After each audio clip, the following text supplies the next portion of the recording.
Ассалаумағалейкум, құрметті дұрыс тамақтану арнасының көрермендері. Сіздермен бірге бүгін біз құрманың пайдасы мен зияны жайлы айтатын боламыз. Құрметті көрермендер, қазақ тілі арнаның дамуына үлес қосып, бар болғаны 15 секунд уақытыңызды қиып, видеомызға лайк басып, арнаға тіркеліп, қоңыраушаны баса кетулеріңізді сұраймын. Қызықты, пайдалы ақпарат менен қолдау көрсету сіздерден ағайын.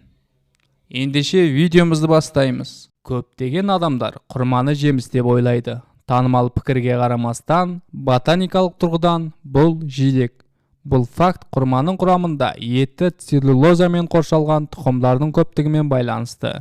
Бұл оны жидек тұқымындасына жатқызатыны сөзсіз.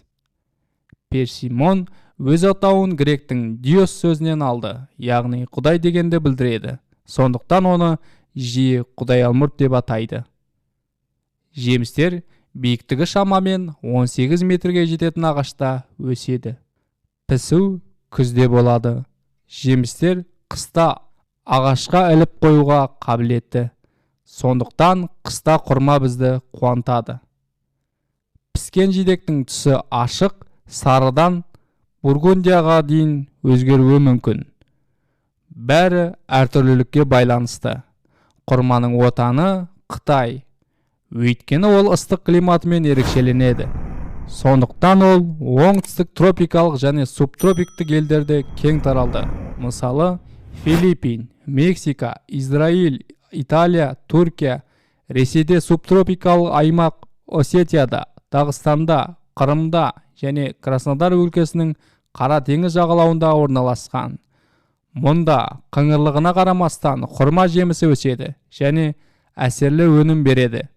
Құрманың 300-ге жуық түрі бар. Олар сыртқы түрімен және дәмімен ерекшеленеді. Құрма дәрумендер мен минералдарға өте бай. Витаминдер ин1, ин2, ин3, ин6, А, С, Е, фолий қышқылы пайдалы қазбалар, калий, кальций, темір, фосфор, мыс, марганец, магний, мырыш, селениум, аз мөлшерде калория мен әсерлі судың арқасында құрма фигураға зиян келтіруден қорықпай-ақ тұтынылуы мүмкін. Құрманың пайдасы. Біздің денеміз үшін өте құнды. Ол адамның көптеген мүшелеріне жағымды әсер етуге, созылмалы ауруларды жоюға қабілетті. Қысымды қалыпқа келтіреді. Геморрой үшін пайдалы. Аллергиядан арылуға көмектеседі. Панкреатит пен гастрит үшін таптырмас ем.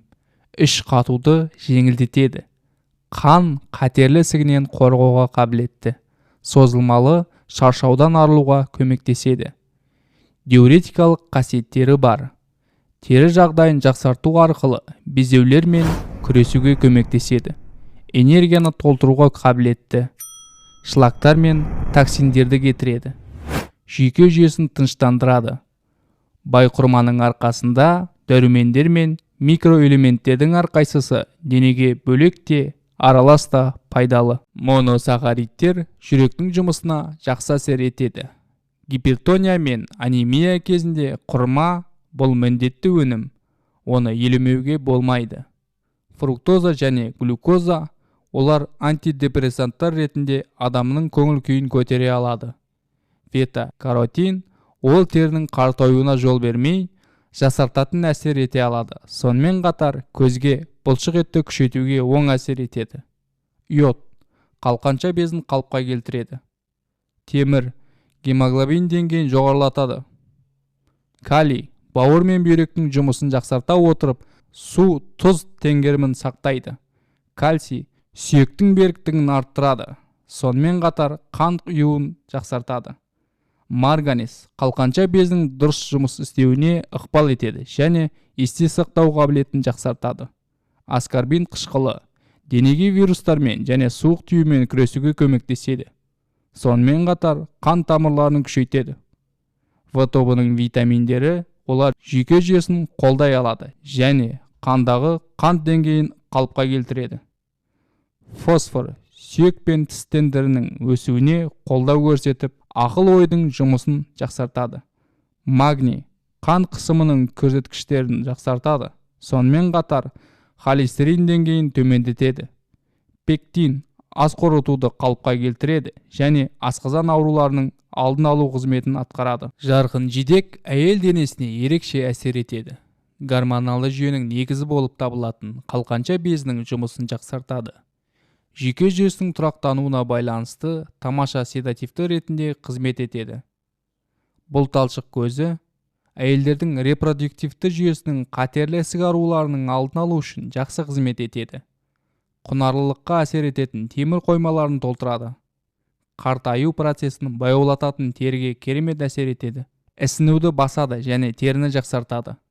Калийдің арқасында ол ағзадағы артық сұйықтықты шығарып, ісінуді азайтады. Иммунитетті қолдайды. Сол арқылы түрлі вирустық аурулардан қорғайды. Құрамында жүкті әйелдерге қажетті фолий қышқылы бар.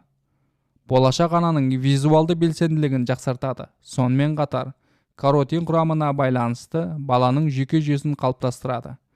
Баланың дамуына қажетті темір мен магнийдің қорын толықтырады. Жүктіліктен кейін иммунитетті жақсартады. Ағзадағы кальций қорын толтырады. РР дәрумені арқасында ол шаштың сапасын жақсартады, оны қалың етеді. Ас қорытуды қалыпқа келтіреді. Жүйке жүйесін тыныштандырады. Еркек жартысының негізгі проблемасы простата аурулары. Дәрілік терапиядан басқа негізгі фактор бұл құрғақ жемісті қамтитын сау және дұрыс тамақтану деп санайды. Аскорбин қышқылы потенциалдың алдын алып, ұрықты жақсартады. Магний потенциалды жақсартуға қабілетті. Бета-каротин онкологиядан қорғайды. Құрманың зияны. Құрма түрлі пайдалы қасиеттермен қатар денсаулыққа зиян тигізуі мүмкін. Егер сіз оны бақылаусыз және шектеусіз мөлшерде қолдансаңыз. Бұл әртүрлі аурулар болған кезде жағдайды нашарлатуы мүмкін. Қант диабеті кезінде оны компот немесе желі түрінде, сондай-ақ басқа жемістермен бірге жеміс салаттары түрінде, бірақ шектеулі мөлшерде қолдану ұсынылады. Гипотензия кезінде құрманы күніне бір жидектен артық емес жеген жөн. Өйткені ол қант қысымын одан әрі төмендете алады. Көп мөлшерде қолданған кезде құрма іш қатуға әкелуі мүмкін, әсіресе аш қарынға қолданған кезде. Егер сіз аллергияға бейім болсаңыз, жемісті өте мұқият жеу керек. Ойық жараның немесе панкреатиттің өршуімен тәтті жидектерді тұтынуды шектеген дұрыс. Өйткені оны көп мөлшерде жеу асқазанды тітіркендіреді және құсуды немесе қатты ауырсынуды тудыруы мүмкін. Семіздік жағдайында құрманы басқа жемістермен алмастырған жөн. Операциядан кейінгі кезеңде сіз сонымен бірге асқазанды құрмаға жүктемеуіңіз керек, өйткені оны сіңіру ұзақ уақытты алады.